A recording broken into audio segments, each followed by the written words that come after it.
பிரியமானவர்களே, இந்த நிகழ்ச்சி கற்றுக் கொடுக்கும் ஒரு நிகழ்ச்சி. இந்த நிகழ்ச்சி நீங்கள் பார்க்கும்போதே பக்கத்தில் ஒருவேளை வச்சுருப்பீங்க பைபிள். உங்கள் பைபிள் எடுத்துகிட்டு வந்துடுங்க. பேனா பென்சில்லாம் வைத்துக் கொள்ளுங்க, நோட் புக் வைத்துக் கொள்ளுங்க, குறிப்புகளை எழுதி கொள்ளலாம். உங்கள் மொபைல் கூட பக்கத்துலேயே வைத்துக் கொள்ளலாம். இந்த மொபைலில் சில ஸ்க்ரீன்ஷாட் எடுத்துக்கலாம். சில சமயத்தில் அதில் கொடுக்குற குறிப்புகளை நீங்கள் அந்த நம்பருக்கு கேட்டிங்கன்னா உடனே அனுப்பி வைக்கலாம். உங்களுடைய உபயோகத்துக்கு அது உதவியாக இருக்கும். இந்த வரிசையில் மத்தேயு சுவிசேஷம் முக்கியமாக மலை பிரசங்கத்தை பற்றி கவனித்து வருகிறோம். இந்த நிகழ்ச்சி ஒரு பிரசங்கம் அல்ல, இந்த நிகழ்ச்சி போதனையும் பயிற்சியும். நீங்கள் ஒவ்வொருவரும் மலை பிரசங்கத்தை எப்படி படிக்க வேண்டும், எப்படி புரிந்து கொள்ள வேண்டும் என்ற இலக்குகளோடு இந்த நிகழ்ச்சிகள் ஆயத்தமாக்கப்படுகின்றன. இப்போ உங்கள் பைபிளில் மத்தேயு 5, 6, 7 எடுத்துக்கொள்ளுங்க.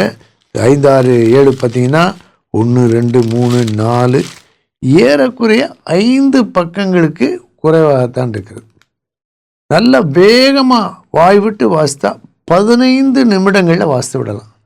பொறுமையாக வாசித்தா சற்று அதிகமாக 20 நிமிடங்களுக்கும் சற்று அதிகமாக முழுவதுமாக ஒரு 20 நிமிடம் மெசேஜ் கேட்குற மாதிரி தான். அல்லது பைபிள் ஆடியோ நிறையா இருக்குது, நீங்கள் டவுன்லோட் பண்ணி வச்சுக்கலாம். உங்கள் பைபிளை திறந்து வச்சுக்கிட்டு அது அப்படியே இடைவெளி இல்லாமல் 5:1 7:29 வரை அப்படியே கேட்கலாம். இதெல்லாம் செய்வது ஒரு ஒழுங்கு, ஒரு கட்டுப்பாடு, டிசிப்ளின். இப்படி செய்ய உங்களுக்குள் விருப்பம் ஏற்பட்டால் அதனுடைய பொருள் என்னவென்றால் நீங்கள் இயேசுவிடமிருந்து கற்றுக்கொள்ள காத்திருக்கிறீர்கள். உங்களுக்கு பெயர் சீஷர். சீஷருக்கு எப்பொழுதும் கற்றுக்கொள்ளும் ஆர்வமும் தீர்மானமும் உறுதியும் இருக்கும். நீங்கள் கூட செய்து பார்க்கலாம், இந்த நிகழ்ச்சிகளை பார்க்கலாம். மத்தேயு சுவிசேஷத்தை சிறப்பாக நம்ம கவனிக்கிறது என்னன்னு பார்த்தீங்கன்னா 7ஆம் அதிகாரம் 28ஆம் வசனத்தில் பாருங்கள். 11ஆம் பக்கம் திருப்பி கொள்ளுங்க. 7:28 இயேசு இந்த வார்த்தைகளை சொல்லி முடித்த போது அப்படின்னு ஒரு வாக்கியம் இருக்குது. பொதுவாக வாசித்து முடிச்சிடுவோம். இந்த 7ஆம் அதிகாரம் கடைசிக்கு வந்தோடனே வேகமாக வாசித்து முடிச்சிடுவோம். ஆனால் பார்த்து வாசிக்கணும், வாசித்ததை பார்க்கணும். இயேசு இந்த வார்த்தைகளை சொல்லி முடித்த போது, இதில் ஒரு நிகழ்ச்சி, ஒரு போதனை முடிகிறது. 7:28 அப்படியே என் கூட சேர்ந்து வேதத்தின் பக்கங்களை திருப்பீர்களா? 11:1 பாருங்கள். 11:1 எந்த பக்கத்தில் இருக்குன்னு பாருங்கள். 16ஆம் பக்கத்தில் இருக்குது. இந்த 11:1 இயேசு தம்முடைய 12 சீஷர்களுக்கும் கட்டளை கொடுத்து முடித்த பின்பு அப்படின்னு இருக்கு. இயேசு தம்முடைய 12 சீஷர்களுக்கும் கட்டளை கொடுத்து முடித்த பின்பு. இப்போ பார்த்தீங்களா 7:28 மாதிரி இருக்குது. ஆனால் இன்னொரு இடம், இன்னொரு சூழ்நிலை, இன்னொரு விதமான வார்த்தை. 7:28 11:1 அடுத்து பாருங்கள். 21ஆம் பக்கம் 53ஆம் வசனம் 13:53 அதில் பாருங்கள். இயேசு இந்த உவமைகளை சொல்லி முடித்த பின்பு அவ்விடம் விட்டு. ஒரே வாக்கியம் பார்த்தீங்களா? நீங்கள் இதுவரை கேட்டிருக்கீங்களா? ஒருவேளை கேட்டிருக்கலாம், அல்லது இப்போ தான் முதல் முறையாக கேட்டிருக்கலாம். அதை புரிந்து கொள்ளுங்கள். மேபி ஒரு ரெட் கலர் பென்சில் அல்லது ஒரு க்ரீன் கலர் பென்சில், அதில் நீட்டாக அந்த சின்ன வாக்கியத்தை அண்டர்லைன் பண்ணிவிட்டு அந்த பக்கத்திலே மேலே 7:28 பக்கத்தில் 11:1 13:53 19:1 26:1 இதை எழுதிக்கலாம். ஒவ்வொரு வசனத்தையும் மற்ற 4 வசனங்களின் அதிகார வசன எண்களை எழுதி கொள்ளலாம். இப்படி செய்கிறதுக்கு பேர் தான் பைபிள் ஸ்டடி, வேத ஆராய்ச்சி. நீங்கள் ஒவ்வொருத்தரும் தனியாக வேத ஆராய்ச்சி செய்யலாம், பிள்ளைகள் செய்யலாம், படிக்கிற மாணவ மாணவிகள் செய்யலாம். இதைத்தான் ஊழியக்காரங்க எல்லாருக்கும் சொல்லி கொடுக்கணும். வேதத்தை ஒருத்தர் படிக்க வைத்தாங்கன்னா அவங்க வாழ்க்கையில் வரக்கூடிய மிகப்பெரிய மாற்றம் அவருடைய பண்பில், குணத்தில் உண்டாகும். என்றால் தேவனுடைய வார்த்தை நம்முடைய பாவத்தன்மைகளை மாற்றுகிறது, சுத்திகரிக்கிறது. இதைத்தான் நிருபங்களில் ஆவியின் கனி என்று பார்க்கிறோம். ஆவியின் கனி ஆவியானவர் நமக்குள்ளே உருவாக்குகிறார். எப்படி உருவாக்குகிறார்? வேத வசனத்தை நாம் நேசிக்கும் போது, வேத வசனங்கள், சத்தியங்கள் நம்முடைய உள்ளத்திலே கிரியை செய்ய, செயல்பட இடம் கொடுக்கும்போது நம்முடைய சுபாவம் மாறுகிறது. ஒருவேளை முட்கோபம் எனக்கு இருந்தால், மூர்க்கம் இருந்தால், வேத வசனத்தை வாசித்து கொண்டிருந்தால், எனக்குள்ளே இருக்க அந்த பாவ சுபாவம் குறைந்து மாறி சாந்தம் உண்டாகும். அதுதான் குணமாற்றம். மனமாற்றமும் குணமாற்றமும் வாழ்க்கை மாற்றத்துக்கு ரொம்ப அவசியம். அந்த ஃபார்முலா பார்க்குறீங்களா? மனமாற்றம் ப்ளஸ் குணமாற்றம் இஸ் ஈக்குவல் டு வாழ்க்கையில் மாற்றம்.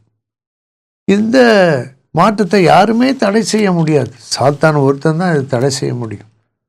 இந்த மாற்றம் எனக்கு தேவை, எல்லாருக்கும் தேவை. எத்தனை வருடங்கள் ஆண்டவரை அறிந்தாலும் நம்முடைய குணம் மாறுவது அவசியம். இப்பொழுது நாம் இந்த வசனங்களை பார்த்தோம்.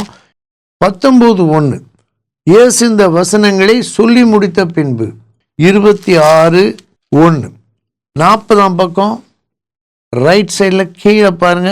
இயேசு இந்த வசனங்களை எல்லாம் சொல்லி முடித்த பின்பு அவர் தம்முடைய சீஷரை நோக்கி. இப்போ இந்த 5 இடங்களில் தான் அதுக்கிடையில் இருக்கிற பகுதிகளில் ஒரு பக்கம் அற்புதங்கள் நடக்குது, இன்னொரு பக்கத்தில் ஆண்டுடைய போதனை நடக்குது. போதனை முடிஞ்ச உடனே அற்புதம், போதனை முடிஞ்ச உடனே அற்புதம். அழகான ஒரு கோர்வையை இந்த சுவிசேஷத்தை நம்ம பார்க்குறோம்.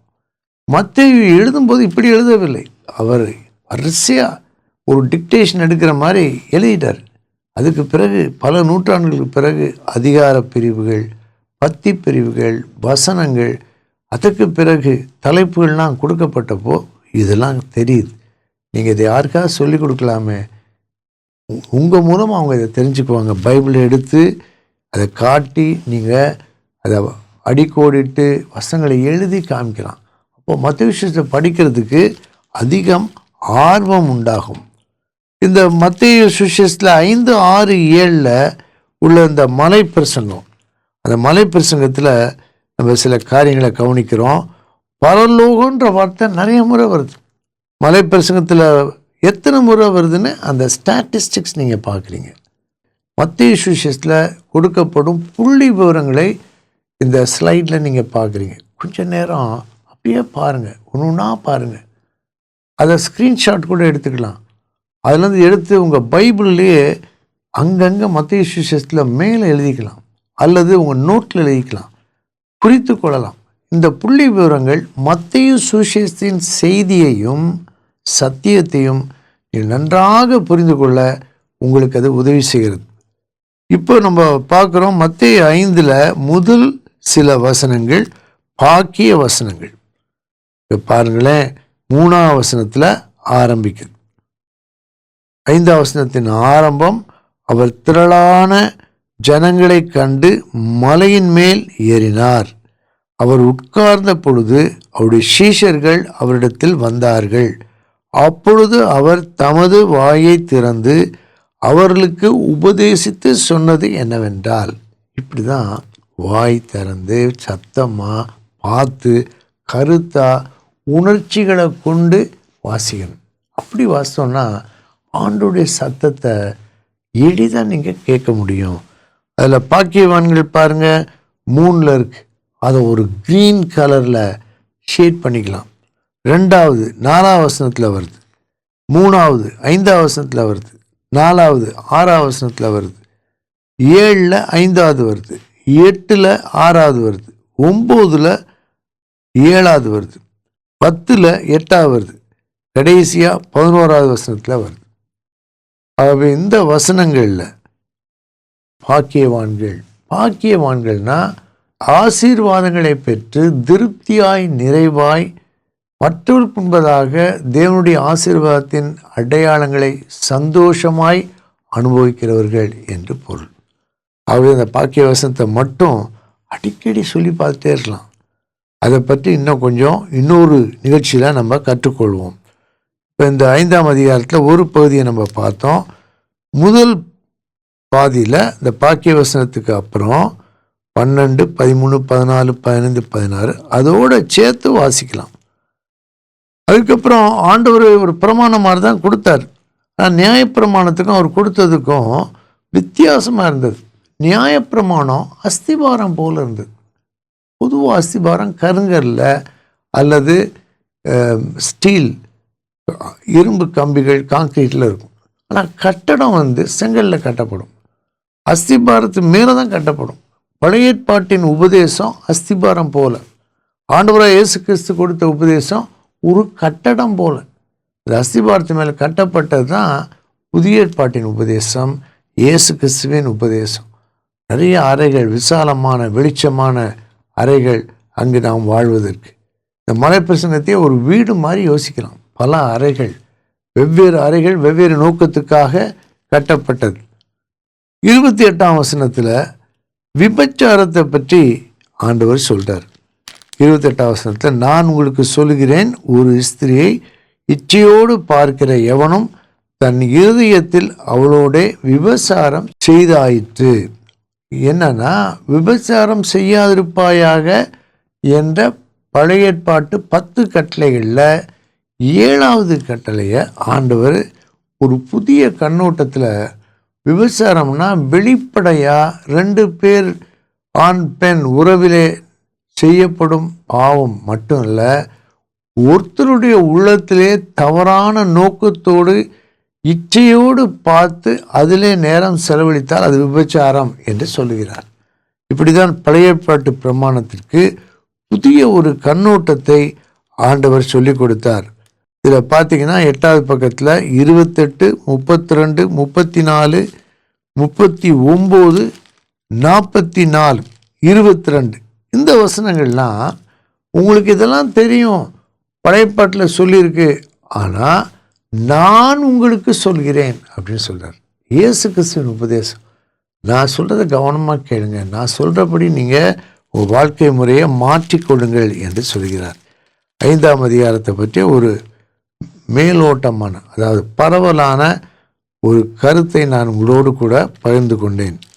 அதில் நம்ம பார்க்குறோம், நமக்கு ஆண்டவர் கொடுத்துருக்கிற ஸ்டாண்டர்ட் என்னென்னா, மற்றவங்களை போல அல்ல, மத வழிபாட்டு முறைகள் சடங்காச்சாரங்களில் நம்முடைய ஸ்கேல் எதுனா 48ஆம் வசனம், ஆகையால் பரலோகத்திலிருக்கிற உங்கள் பிதா பூரண சற்குணராய் இருக்கிறது போல நீங்களும் பூரண சற்குணராய் இருக்க கடவீர்கள். குணத்தில் வளமுள்ளவங்களா, நிறைவுள்ளவங்களா, குணத்தினால் கவரக்கூடியவர்களா, குணத்தினால் ஆண்டோடைய வெளிச்சத்தை பகிர்ந்து கொள்கிறவர்களாய் நாம் இருக்க வேண்டும். அதுதான் நமக்கு கொடுக்கப்படும் இலக்கு. இப்பொழுது நாம் ஜெபிப்போம். இந்த நிகழ்ச்சி முடிந்து விட்டாலும் நீங்கள் இந்த நிகழ்ச்சி மூலமாக கற்றுக்கொண்டவர்களை திருப்பி பாருங்கள், உங்கள் நோட்ஸ் பாருங்கள். யூடியூப்பில் இந்த நிகழ்ச்சி நீங்கள் பார்க்கலாம், டைப் பண்ணிங்கன்னா வந்துடும். கர்த்தர் உங்களை ஆசீர்வதிப்பாராக. ஆமேன். அப்பா பிதாவே, மீண்டுமாய் இந்த மலை பிரசங்கத்தின் வாயிலாக எங்களோடு கூட பேசியிருக்கிறேன். இந்த நிகழ்ச்சியை தொடர்ந்து பார்க்க ஒவ்வொருவருக்கும் உதவி செய்யும். எல்லாருடைய உள்ளத்திலும் நாங்கள் ஆவிக்குரியவர்களாய், தேவனுக்குரியவர்களாய் மாற எங்களுடைய உள்ளான மனுஷனில் மாற்றங்கள் வரட்டும், விடுதலை வரட்டும், சுகம் உண்டாயிருக்கட்டும். ஆண்டவரே, பரிசுத்தம் உருவாகட்டும், அன்பு உருவாகட்டும், மன்னிப்பு உருவாகட்டும். இயேசுவின் நாமத்தில் கேட்கிறோம் பிதாவே. ஆமேன்.